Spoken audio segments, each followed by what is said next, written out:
7 de tu dial y como veníamos hablando ya hace unos días, tenemos siempre el flyer que aparece en la distribución a través de diferentes medios que tienen que ver con la presentación y charla abierta del ELEC Aike, tal vez lo estoy pronunciando mal, nos va a corregir seguramente la historiadora en un ratito, que es del destierro a la comunidad. Es la historiadora Liliana Pérez. Se va a realizar este sábado 29 de abril a las 19 horas en el Centro Cultural.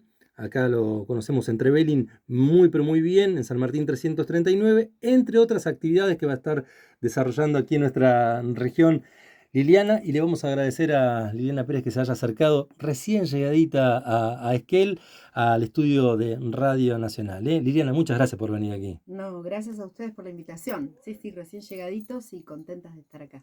Bueno, uno cuando ve el libro, lo primero que se imagina ya para la portada, bueno, Remitente Patagonia, que siempre hace unas portadas excelentes, es tratar de pensar o introducirnos directamente en cuál fue el tema o cuál fue el punto central que tomaste para desarrollar esta investigación, o cuál fue el eje que te vinculó a vos con esta investigación.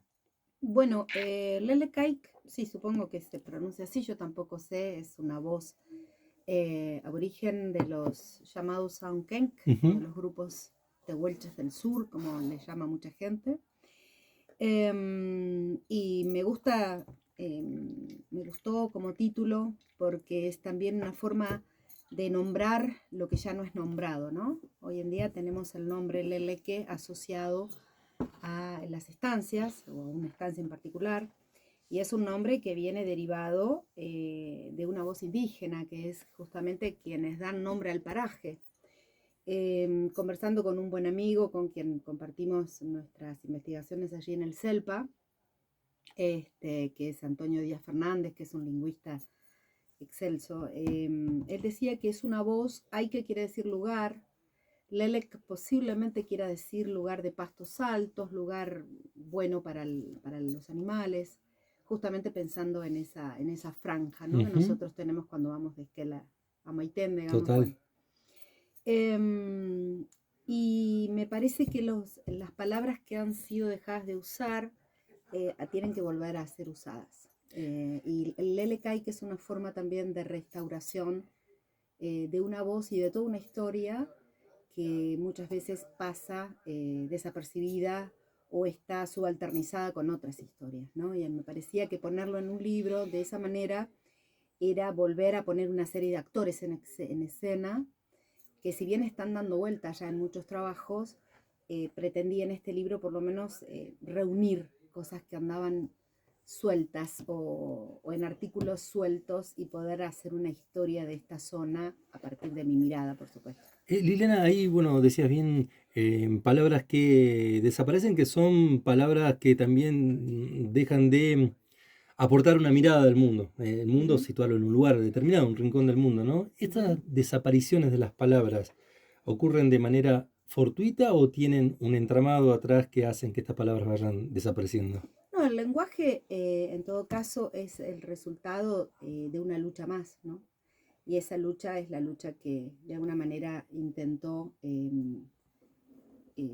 digamos, deshacerse con la famosa llamada conquista al desierto, y no se, digamos, los que perdieron en esa disputa, que no fue una guerra ni mucho menos, sino que fueron campañas militares de las tolderías, como ya sabemos, entre esas cosas quedaron voces que hoy en día recién ahora se están empezando a recuperar, ¿no? Ujú. Eh, Nosotros conocemos mucho mejor y mucho más el Mapuzungún, pero tanto, digamos, la voz de los llamados tehuelches del norte, Gunonacuna o Chehuachicuna en el caso de la gente de la cordillera, o en el caso de los Aunkenk o Nikenk, estas lenguas, digamos, han quedado subalternizadas, olvidadas, invisibilizadas, porque justamente se les prohibió hablar, se les prohibió mantener la lengua y fueron una de las tantas violencias ejercidas en ese llamado proceso civilizatorio que entró en funcionamiento, digamos, después de las últimas campañas, ¿no? De 1885 en adelante. Entonces, también recuperar la lengua es una forma de resistir Total. a ese proceso civilizatorio hasta el día de hoy, ¿no? Y está siendo recuperada en gran parte, tanto en el norte de la Patagonia como en el sur, la lengua del pueblo Gunakuna y Oniken. Me pareció que usarla era una forma también política, porque la historia es político fundamentalmente, ¿no? Política entendida en términos mucho más amplios que los partidarios. Aquello que no se nombra es aquello que se olvida. Totalmente. Liliana, a la hora de la investigación que decías de diferentes trabajos que estaban realizados, pero que estaban inconexos, dispersos, que creo que también en esa desconexión hay una política atrás de establecer estas cuestiones, ¿no? Que queden, Sí, a veces que tienen no más estén que ver organizados. con políticas, digamos, a veces las universidades pasa que formamos grupos de investigación que tenemos intereses muy concretos en Ujú. determinados espacios, en determinados actores políticos o económicos o sociales, y vamos generando una serie de artículos, de papers, como se les llama en la academia, y que van quedando, digamos, con cosas muy puntuales. Por ejemplo, la colonia, o llamada colonia Cuyamen, tuvo muchos trabajos de investigación, entre los cuales las de Ana Ramos son muy conocidos, pero hay todo un montón de gente, antropólogas e historiadores que las han trabajado. El caso de las grandes estancias, digamos, de las cuales el libro da cuenta también, hay trabajos, como el trabajo de Minieri Ujú. sobre las grandes estancias de la Patagonia, las estancias inglesas de la Patagonia. Por otro lado, había trabajos que se referían específicamente a el caso de Muster, que viene con los tehuelches del sur y pasa por esta zona, y es allí donde aparece el topónimo. Es decir, había cosas fragmentadas Qué buen laburo. que de alguna manera, bueno, había que unir, y el objetivo mío fundamentalmente en este libro es hacer como una especie de hilado de esas historias con visiones propias, porque Ujú. la historia nunca es una sola. Cada uno que se acerca a un documento hace una interpretación, hace unas preguntas que otro por ahí no hizo, de acuerdo también a la formación que tengamos cada uno. El antropólogo por allí tiene, o la antropóloga tiene unas miradas, unas voces, los historiadores recurrimos a veces a ellos y a veces a otras documentación. Entonces también me parece interesante que uno vuelva sobre determinados temas, tratando de unir a una manera que es la manera particular, desde donde uno se hizo determinadas preguntas y espera al menos tener algunos relatos para armar, ¿no? Sin spoilear el libro, que seguramente va a estar en la charla y lo vamos a poder adquirir ahí en la misma Sí, presentación. Ahí seguramente van a quedar también en la librería de Esquel, de nuestro querido amigo Gustavo. Ya está ahí en Gustavo Macayo, qué sí, bueno. está, sí, Ya sí, vamos sí, a sí. salir corriendo de acá a buscar el libro de Remitente Patagonia. Pero también quería preguntarte ahí, nombrabas en varios pasajes las estancias patagónicas, ¿no? Las estancias inglesas también que nombrabas. Mm. Eh, Reitero, sin meternos de lleno en lo que vamos a leer en el libro, cada uno de lo que tenga, eh, tuvieron implicancia, importancia también en lo que fue la mal llamada campaña del desierto, en el genocidio también que se llevó Sí, adelante, totalmente. tuvieron Una injerencia. cosa va relacionada con la otra, ¿no? Ujú. La conquista del desierto se hizo con capitales, como se hacen todas las conquistas del mundo. El colonialismo se basó fundamentalmente en el apoyo económico de grandes grupos económicos interesados en determinadas zonas. La Patagonia ya era conocida por los relatos de Muster fundamentalmente, que en 1869-70 viene con un grupo de, como decía yo, con las tolerías de Orqueque, de Casimiro, de Crime. Pasan por esta zona, le dicen el nombre y él lo anota, ¿no? Como un Liliay que le llama a él. Eh, y bueno, y luego de que Muster se va y muere muy joven, como ya conocemos, él hace una publicación muy temprana de su obra y tiene mucha circulación en Europa, especialmente en Inglaterra. Y allí, digamos, bueno, algunos dicen que Muster también era mandado por el gobierno británico, ¿no? Ujú. Como si fuera un espía, para relevar zonas que tenían puesta su mirada para la producción fundamentalmente de lana, ¿no? El Imperio Británico. Y se llevan todos los mapas, se llevan, digamos, toda la información, y cuando entre 1879 y 1885 se piensa, se delinea y se actúa y se termina digamos, con las campañas, se tiene muy claro a qué zonas ir, y esas son las zonas que fundamentalmente luego el Estado argentino, sobre todo en la época de Juárez Celman, en 1896, nosotros encontramos la escritura original en una escribanía de Buenos Aires, donde se ceden casi 900.000 hectáreas, y está la escritura de cesión, yo la reproduzco aquí, con todas las partes. Qué tremendo valor el libro. De las estancias que se van dando, pero por supuesto que hay actores económicos y políticos que actuaron aquí, ¿no? Y esto también está relacionado con un personaje que lleva el nombre de muchas calles de nuestra Patagonia, que es Apebel, que es mandado también para reconocer territorios, ya sea desde la colonia galesa a toda esta zona, y va haciendo una serie de viajes al interior de toda esta zona, y va relevando los espacios, va diciendo qué espacios tienen más agua, más pastos, más posibilidades.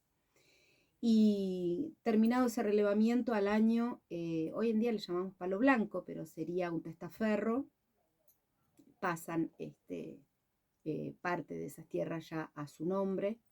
Él las pasa automáticamente a nombres de otros, que son los verdaderos, digamos, dueños de esas empresas o presidentes de esas empresas, cuyos nombres están allí también. Y allí se ceden 900.000, casi 1.000.000 de hectáreas que pertenecen a lo que nosotros conocemos como Leleque, Fitirwin, Maquinchao, y siguen en Río Negro, e inclusive en Un país dentro de un país. Un país dentro de un país.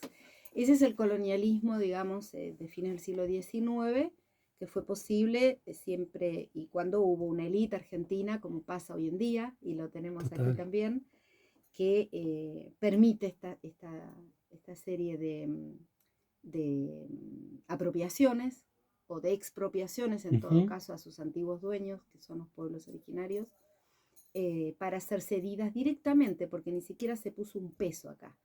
Donde se había puesto dinero era en la conquista, claro, ¿no? Había sido financiada esa conquista, gran parte con familias muy ricas que ya estaban en la Argentina, sobre todo en la Pampa Húmeda de Buenos Aires, y capitales también externos, que por supuesto esa conquista le era funcional a los intereses de apropiación de las tierras. Esto también pasa en África, pasó en otros países, digamos, coloniales, ¿no? Totalmente.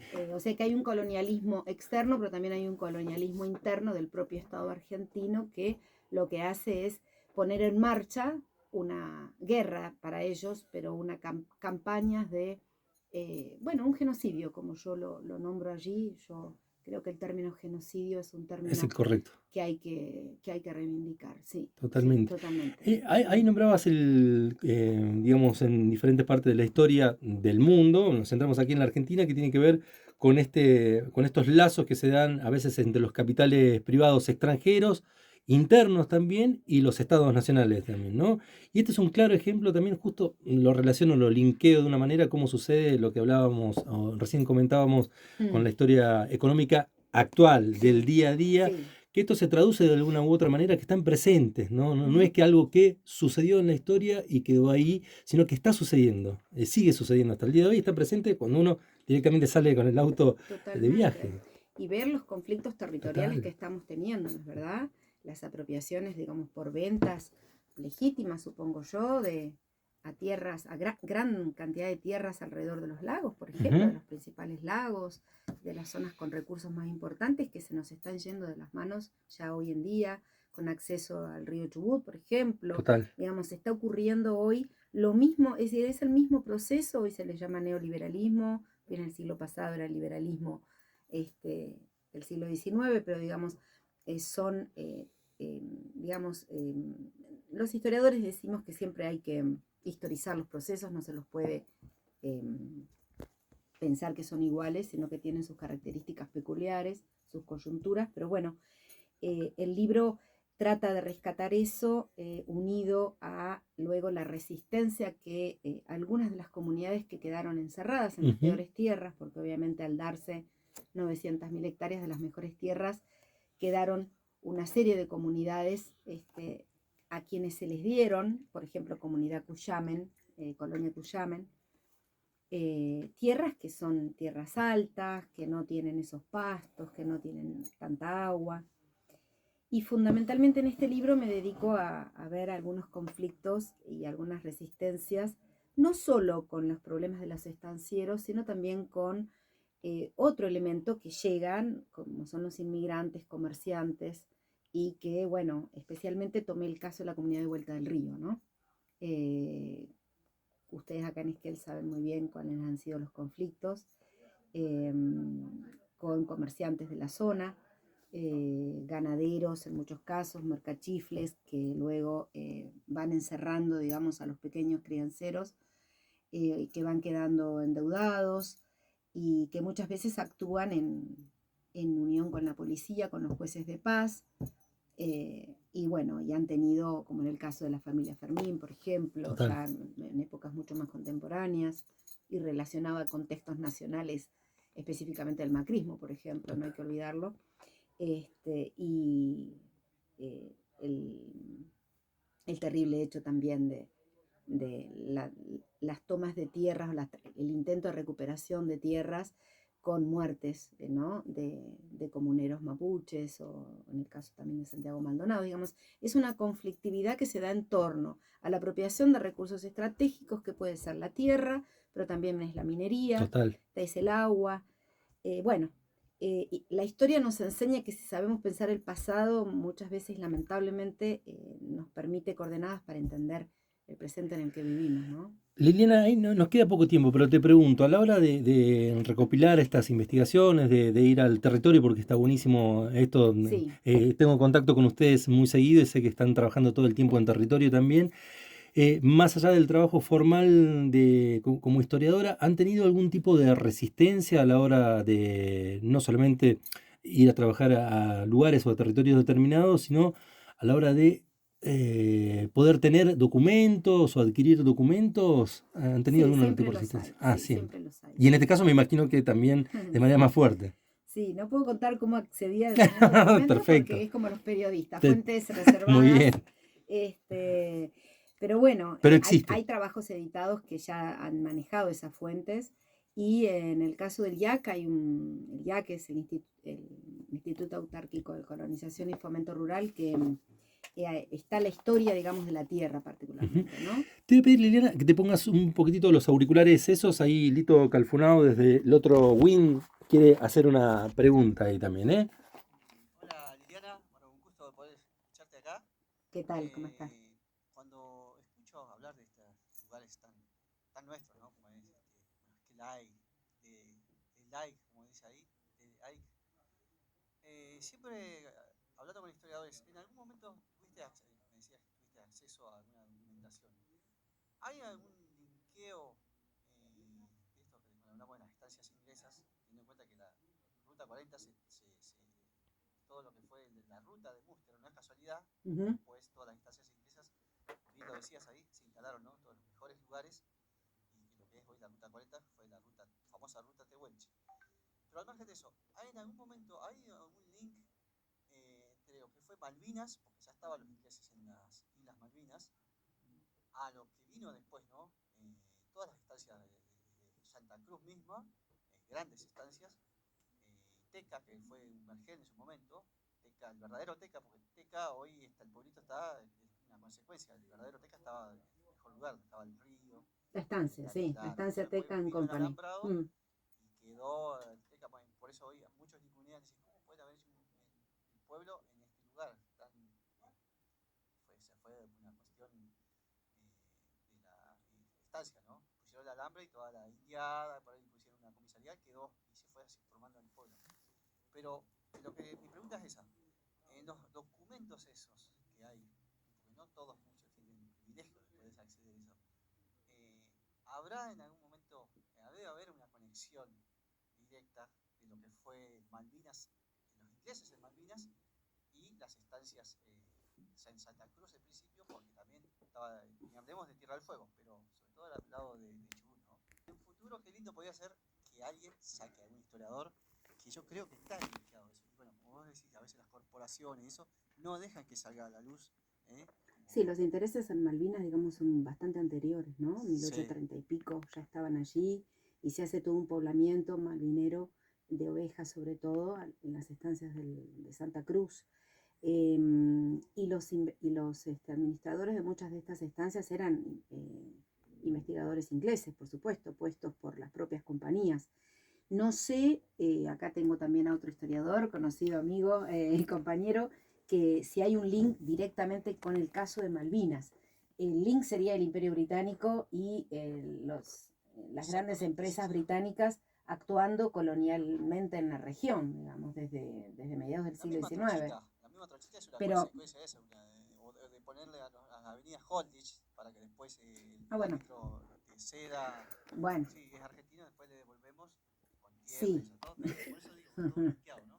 Lito, te propongo, mirá, está con nosotros aquí en el estudio el querido Pablo Lopresti, pero si la dejamos picando por el tiempo que tenemos Para el viernes. para el viernes. Da para un seminario. Por eso te digo. Primero porque parte del territorio de Santa Cruz se puebla a partir de Malvinas y de las estancias malvineras. Exacto. Después anteriormente hay un affair entre la colonia galesa, Malvinas y el Imperio Británico, pero además Malvinas traído al 82, a 1982, y la relación, también hay una relación con poco tiempo antes muchas estancias inglesas, la corona inglesa básicamente, que era dueña, se supone, porque muchas veces estas cuestiones no aparecen reflejadas en los documentos, pero se sabe por otras vías, se desprenden de estas compañías, e incluso poniendo algunos palos blancos. Se rumorea que algunas de estas estancias siguen siendo de la corona y demás, pero hay mucho para hablar, así que por ahí el viernes le metemos para ese lado. Aprovechando porque seguramente va a ser replicada por AM esta nota, hay actividades que vas a realizar además de la presentación del libro, Liliana. Gracias. Sí, eso también me interesaba porque es una actividad que ya depende de alguien más que de mí. Yo soy solamente una más. El CELPA es el Centro de Investigaciones Lingüísticas y Literarias de la Patagonia. Es un centro de investigación al cual pertenezco. Y hay unas jornadas que se van a hacer el viernes en la escuela 523, que está ahí al ladito de la universidad, ¿no? Camino. Exacto. Sí, va a ser en la universidad, pero fue tanta la gente que se anotó que aparentemente lo van a hacer en la escuela. Vamos a estar desde las 9 de la mañana hasta las 8 de la noche con trabajos de investigadores e investigadoras sobre temas aborígenes, de lengua, de literatura y de historia. Yo presentaré también ahí el libro. Las jornadas se llaman Trafkintun Kimun. Sé que Kimun quiere decir conocimiento, el otro te la debo. Bien. No la tengo ahora, mala mía. Pero bueno, está organizado por el CELPA y por la Facultad de Humanidades y Ciencias Sociales. Y me parece una oportunidad para esperarlos a todos, para que escuchemos a la gente que está trabajando Patagonia, que es mucha de nuestra universidad, pero de otras universidades también, y se está haciendo mucho, y van a estar presentes loncos de varias comunidades, que a nosotros hemos invitado, porque justamente lo que queremos es tener un diálogo continuo con nuestros con las comunidades con las cuales nosotros trabajamos, y ellos que nos dan a nosotros un montón de información todo el tiempo y nos forman también, ¿no? Nos forman en un montón de temas que ellos tienen traídos de sus ancestros y que nosotros, justamente por esa invisibilización de la historia que hizo la conquista, hay que estarla rescatando todo el tiempo. Así que bueno, eso va a ser el viernes en la Escuela 523 y los esperamos a todos. Y después también vamos a estar en Trevelin. Exactamente, vamos a hablar de un seminario también que va a venir la semana que viene. Liliana, para nosotros y nosotras es un lujo realmente tenerte aquí en Radio Nacional Esquel y bueno, charlando sobre un nuevo trabajo de investigación. Gracias por venir aquí. Gracias a usted por la difusión y gracias por las preguntas, son muy, muy valiosas. Bueno, gracias Pablo, como siempre, también acá de Remitente Patagonia, A ustedes. presente siempre.